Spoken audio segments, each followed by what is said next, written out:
Alright, I'm here to give you the real reaction towards the Sonic Origins trailer. Like I said, man, Wednesday I really couldn't give you much of anything because it was my work day, and I just wanted to show off the trailer. We'll go off there. And of course, Thursday was Zelda Day, and of course, the whole day just belonged to my special someone because it was her birthday. So I hope you all understand why I waited till Friday to do this. Plus, it gave me an extra day to gather my thoughts. Because you know me, I use factual information to get my takes across. So I hope you can all bear with me on this. Okay, now here is what I want to talk about the Origins collection. Now the first thing you're all gonna wonder is $40, does it feel like a ripoff for the basic edition? Well, you may think yes, but remember you're getting 4 games. Well, technically 5 if you include Sonic 3 and Sonic and Knuckles as separate games. But in all seriousness, who the hell even plays Sonic 3 alone or Sonic and Knuckles alone without locking them both together? I mean, come on. We're including it as one game, okay? Don't give me this shit like, don't play semantics with me and say, oh, it's just 2 games. No, it's 1 game. All right, so in reality, you're getting 4 games for the price of $40. So that's $10 a pop for each game. Now you may think, is it worth it? Well, with the extra nooks and crannies that Sega added, I would say yes. I mean, compared to the $60 that Nintendo gives you, and sometimes they just give you a lazy port and call it a day, and they expect Nintendo fans just to take it in the ass. And guess what? They do. I mean, look at all the stuff they've done with 3D All-Stars and everything else. They're selling like hotcakes. Yes, I hate the fact that Nintendo has no shame doing that, but whatever. They got intellectual properties that we want. You know, like I said, Sonic is a brand right now. Let's be perfectly honest. That's how Sega's treating them. Ever since the movies, the comics, Prime, anything that could slap Sonic's face into, Sega is getting money off it. You have to realize that. So it would not surprise me they would pull a dick move like this. So at the end of the day, I'm not going to get so worked up over the price. Even the extra $5 for the extra content, it's not really that much. Now, however, there is one negative I do have.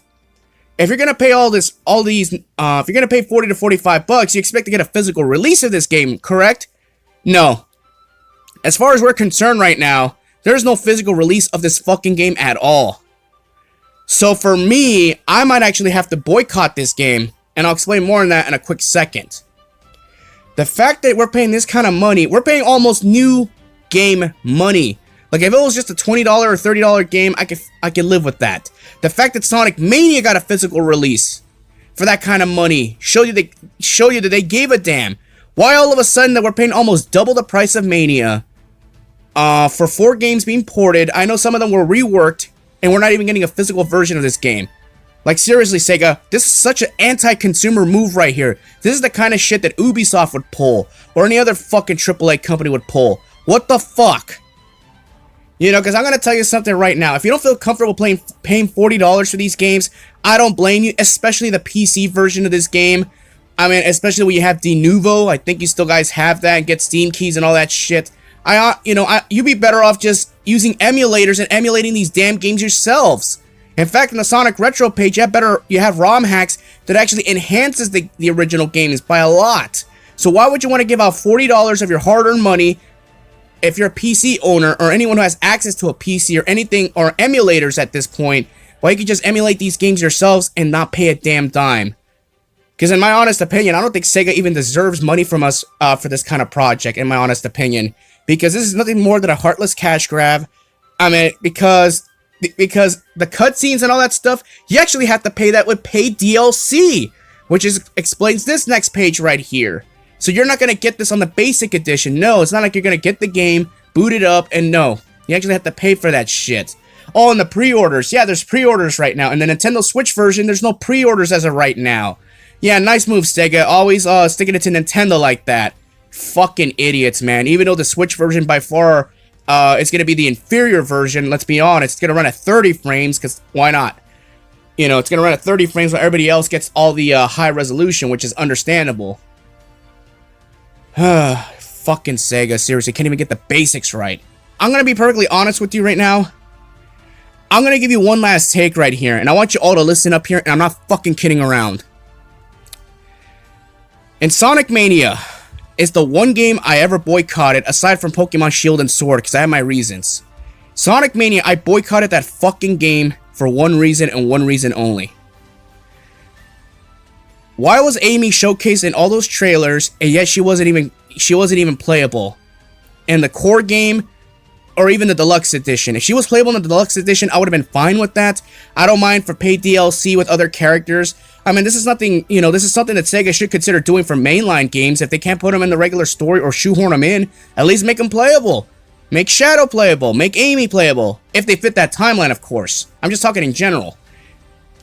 I boycotted the game just because of that reason. I was so furious at that time. It's the only game I've ever boycotted at that time.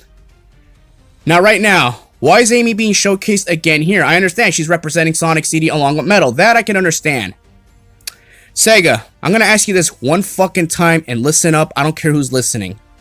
If Amy Rose is not playable in this game, whether it's paid DLC, I don't give a damn if it's paid DLC or not.